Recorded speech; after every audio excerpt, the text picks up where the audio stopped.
Welcome back to the channel, and I hope you had a Merry Christmas and have a Happy New Year. Here's the reason that we came back early from the property as promised. And instead of me just explaining it, it's best to use visuals, so here we go. So this is an addendum to our 6th visit down.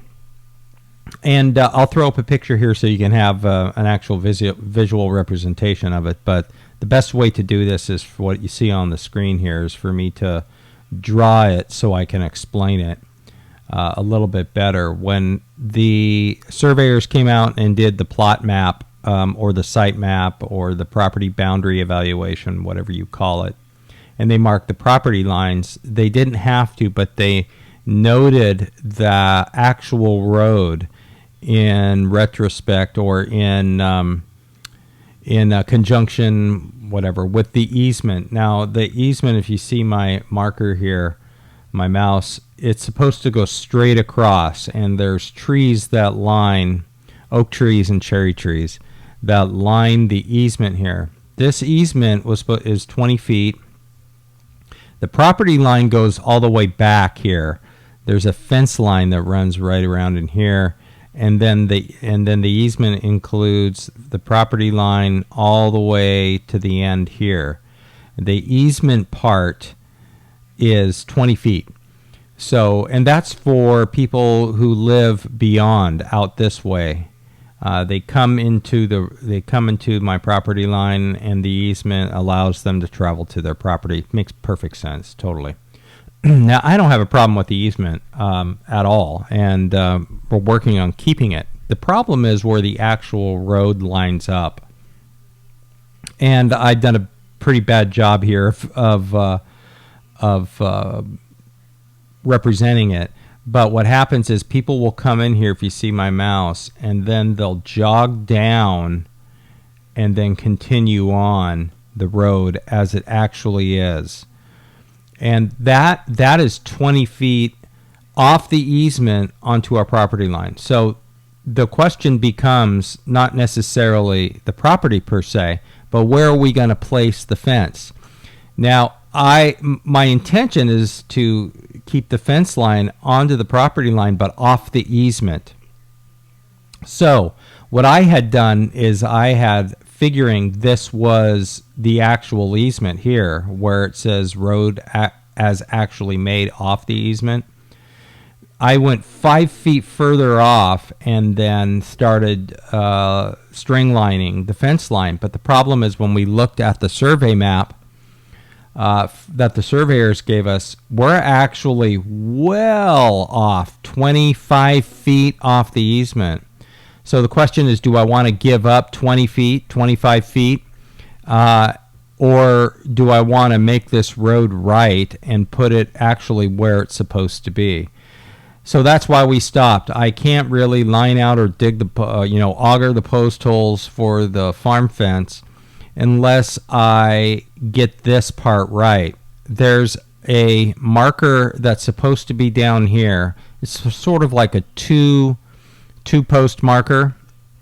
There's a marker that shows where the property line is off the easement. So in other words, that's our property. Our property goes across the easement and over here, and I'm responsible for all of this, cleaning it up, maintaining the trees, all that sorts of stuff.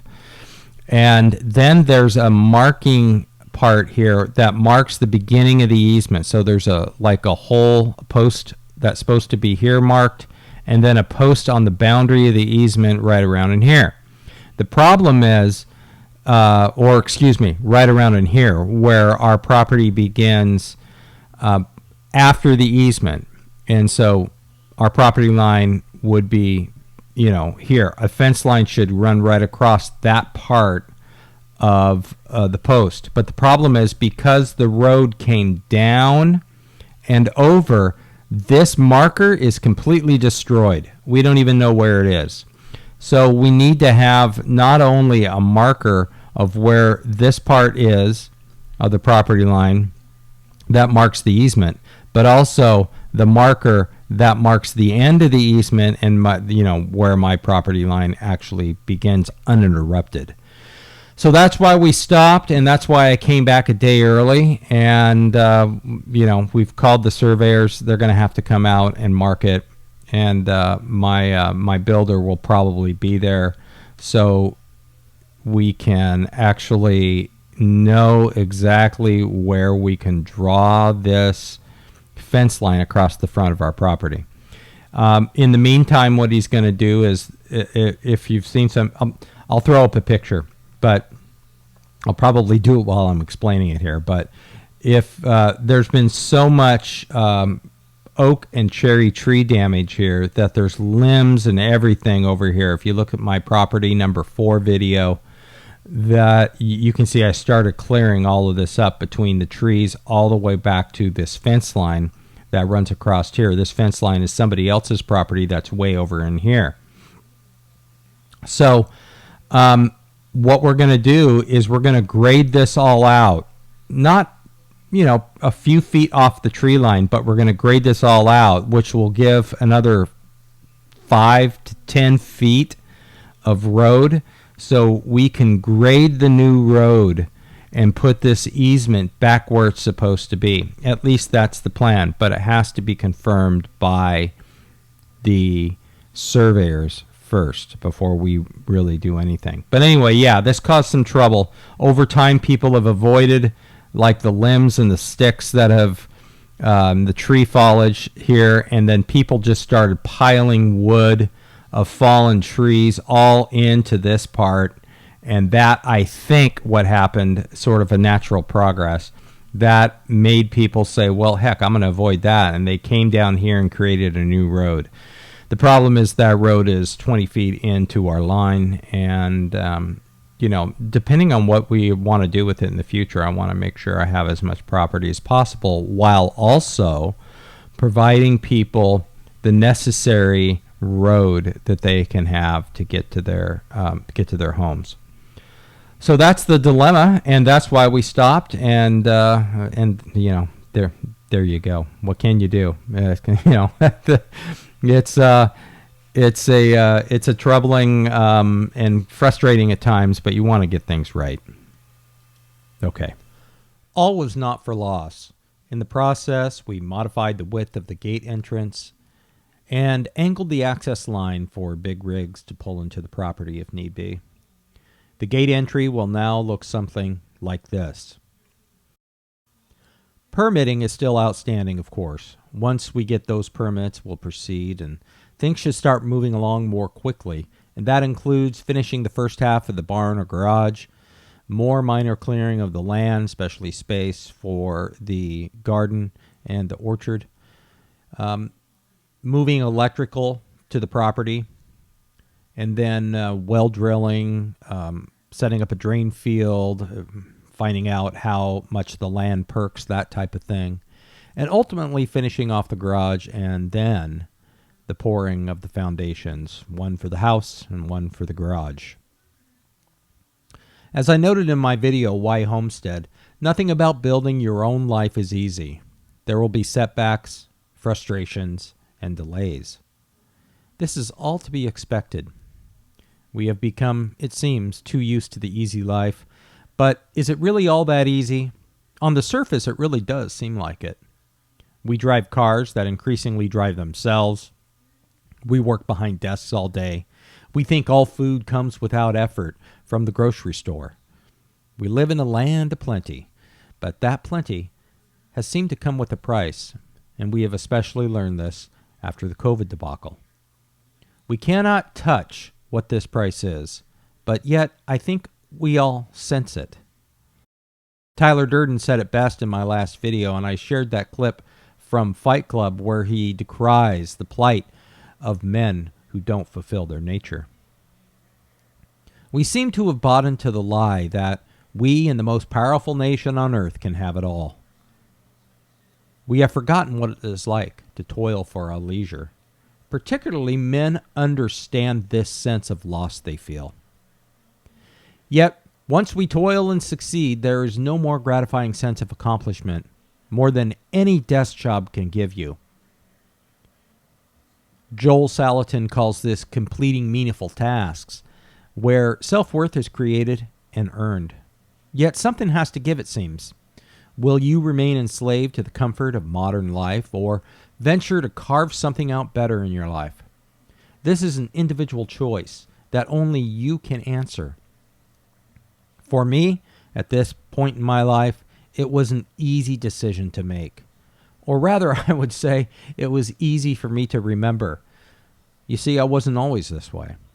I grew up in a rural setting. We had a large garden and cows. My summer job was changing hand and wheel lines on big ranches. I also took care of racehorses that competed all over the West Coast. I bucked bales and did all the things one does in such life. Cleaned stalls, fed cows. Hunting and fishing was also a part of this life. We would hike down dangerous cliffs to fish high mountain rivers, creeks, and lakes, really, that man had not stepped on in decades. All of this was rugged. We had to hunt and fish to provide our food in the winter months. We had to cut 14 to 15 cord a year to heat our house. And I could not wait to get away from all of it. That's the teenage mind for you. So I left it all behind. I pursued advanced degrees. I met many people we might call a part of our ruling class. I met movie stars and otherwise famous people, all in the pursuit of attaining something greater, something more easy. It was during this time I saw with my own eyes illegals voting in elections to steal it from the rightful winner. That man was Bob Dornan. I knew his family. His loss was a big one that meant Southern California, a Republican stronghold for decades, was at an end. The important thing I learned in all this is that elites are really not all that elite. They really are not different from you and me. There is nothing special about any of them. Even their so-called expertise is not all that expert. They just happen to have good luck to be part of the ruling class. Not necessarily out of merit, but blind ambition perhaps. And of course, as I already said, a good dose of good luck. Power changes people. We should know this about ourselves as well as others, but especially about ourselves. Even those who are well-meaning in the beginning become seduced by the halls of power. Then they think that they really are better than you. This ambition that they have grows into entitlement. There's many such cases I could point to where this has been the case. Yet, I continued to pursue my dream of teaching in higher education. I went to college at an elite conservative school and was taught by brilliant professors who, to this day, I still admire and respect. Nevertheless, I ran into some things that made me question the value of this kind of lifestyle for myself and for our culture, for the United States of America. The most leisured people, even if they are conservative, have a sort of disdain and contempt for the laboring masses. They too become enamored with their expert status and think that they are meritorious. Many of my friends, though not all, were so enamored with this lifestyle that they did everything they could to reach it, including abandoning old friendships for what they considered a larger share of the elite pie. On two separate occasions worthy of remark, and there are many I could remark about, I remember one professor saying, this was after I left graduate school, one professor saying that the laboring classes were a sort of lower being because they had not discovered the secret teachings of the wisest philosophers. Another said flatly, I hate the people who live in the valley below the college, and our mission is to change the culture of those people, to make them in the academic image, so to speak, our academic image, not the image of the one who created them.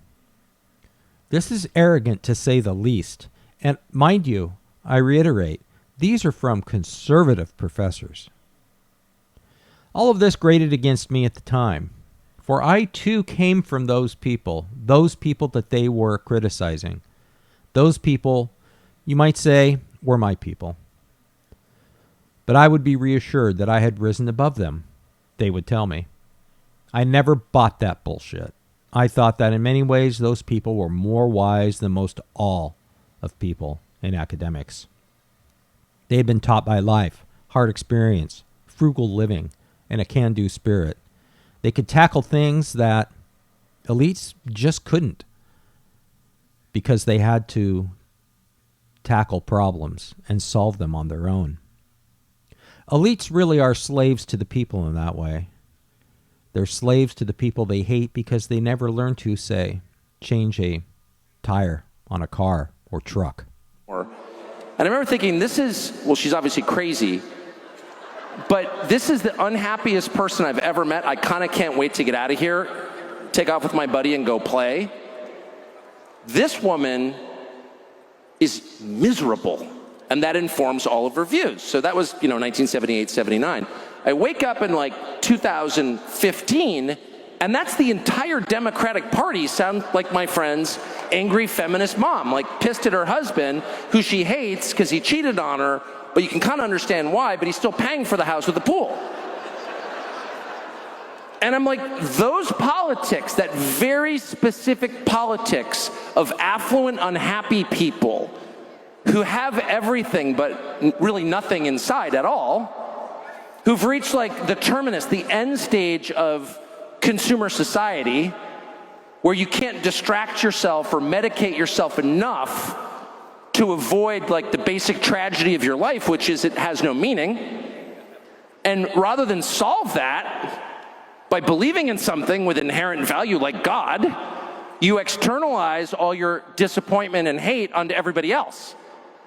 Your life has been a total failure. You have no skills. Your kids hate you, but you still have the moral high ground because you've occupied it early and defended it ruthlessly.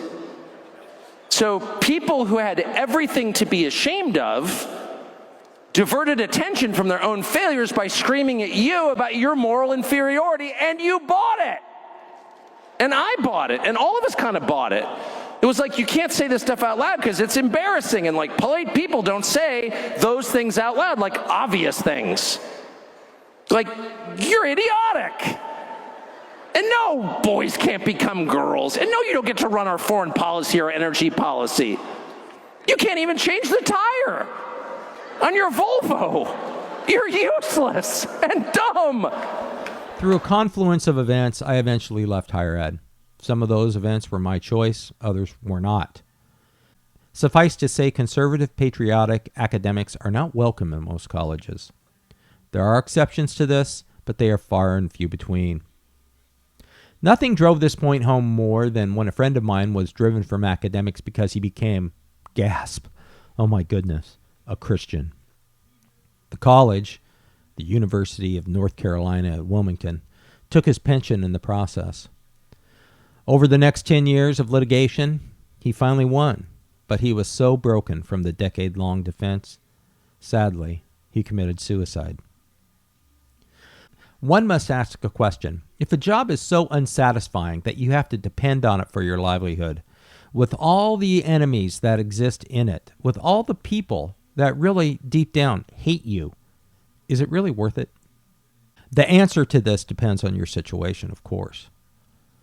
I will add that those who were in what is so-called dirty jobs of education, the HVAC people, electricians, builders, welders, those more or less in the certificate classes, those were the most affable people of the bunch. And most of those people, though, are not necessarily in higher ed, though they are, but they mostly reside at community colleges. The most humble and truly expert person you can find is in these crafts I just mentioned, the doing crafts. They have tangible skills that all men, and I really do believe this, all men should know. And they are rarely spouting opinion when you speak of matters like framing a house. But in the liberal arts, in higher ed, that's all you get is people spouting opinions. But they don't really know how to do things. Those people who taught and even took classes in the certificate classes that I mentioned, they were human. You could have a human conversation with them. You could also learn something real and tangible from them at the same time. And I think that John Rowe, the Dirty Jobs guy, is totally right about all of this. So I mostly left academics, but not completely. You might say I put into a plan at some point a way to do something like what Victor Davis Hanson and maybe Angelo Codevilla did. Well, Victor Davis Hanson is still doing it. Angelo Codevilla has passed away. Rest in peace. But Hanson and Codevilla both do some sort of farming. Codevilla actually had a vineyard. But they both have to work hard on that land. So they both taught, but they both spent their time laboring. And they used their teaching experience, that skill that they had learned, to fund their homesteading ventures. As one student of Hanson's noted, the most interesting people, professors, are those who don't do professing for a living. I farmed for 20 years, and then I would get off the tractor and go in and teach 25 miles away, sometimes twice a day. Wow. So it was kind of a hectic life. I kind of like that, though. The best teachers I've ever had, like in high school or whatever, I've always done something else other than teaching, right? Yeah, you have to. Professors who know how to live and live a bit more, let's say self-sufficiently, seem more able not to just communicate to people in a manner that ostensibly people understand, but in a way that is grounded in the realities of life in the modern world. People who do have a certain je ne sais quoi that people who cannot do or will not do. People who are less cosmopolitan, in my experience anyway, are more wise than people who are. But there is more. We have to confront also a negative effect or a negative influence. I started with the positive influences, I guess you could say, on me, in order to sort of put a point on that it's not just all bad. And what I'm going to say is really negative, that there are motivations out of fear, motivations out of I don't like this, that are also motivations, but I don't think they can sustain you. Fear is not sustainable as a motivator. So you have to do it for a reason. And everything that I said in the beginning of this little rant, if you want to call it that, it was something more than fear. It was about purpose. Our cities are dirty, to get to the negative effect or the negative influences. They're dirty, they're dangerous. They are run by people who really do not care about us. And if they care at all, they demand that you do what they say and, hey, remain complacent. Know your position. And by the way, continue voting for the same people who do nothing to improve the condition of life. Many such cases in cities. And believe me, it's mostly in cities. As we proceed on this adventure, I hope you will tune in to see our progress, our successes, and our failures. As I've demonstrated in my restoration videos, my more specifically garage videos, that really was the inspiration to start this channel in the first place. I always published my mistakes. And believe me, I have made a lot of mistakes. So join us along the way, and let's make community and this country great again. Hang loose. My cousin served out in Afghanistan, and now he's back living with me. He can't afford good health care, then he sees illegals get it all for free. I thank the Lord I've got a dang good job and an extra beat-up truck that he can drive around the farm and try to make a couple extra bucks. Some want it all for free. That don't sit well with me. I pledge allegiance to this flag. It's part of who I am. I don't kneel for the anthem, never have and never will. The only thing that my ancestors ever gave to me was an ass-kicking, patriotic, good mentality. Some folks just don't see how damn blessed they would be if they had it. Here's to the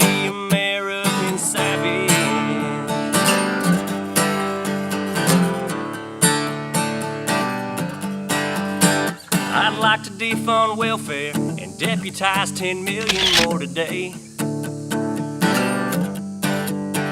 You want a civil war, you about to get one, cause it's time to drop dead weight. Just wanted to give you a sense of these rattle boxes when they die. Get a few of these babies off of here.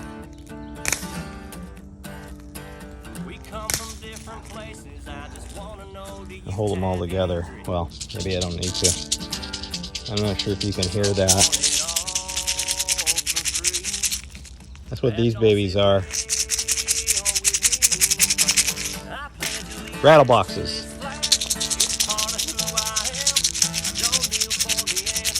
Never have and never will. The only thing that my ancestors ever gave to me was an ass-kicking, patriotic, good mentality. Some folks just don't see how damn blessed they would be if they had it. Here's to the American savage.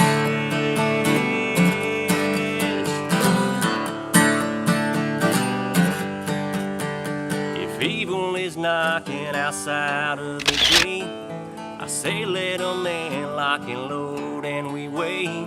If evil is knocking outside of the gate, I say let 'em in, lock and load, and we wait. I pledge allegiance to this flag, it's part of who I am. I don't kneel for the anthem, never will, don't give a damn. The only thing my ancestors ever gave to me was an ass-kicking, patriotic, good mentality. Some folks just don't see how damn blessed they would be if they had it. Here's to the American savage.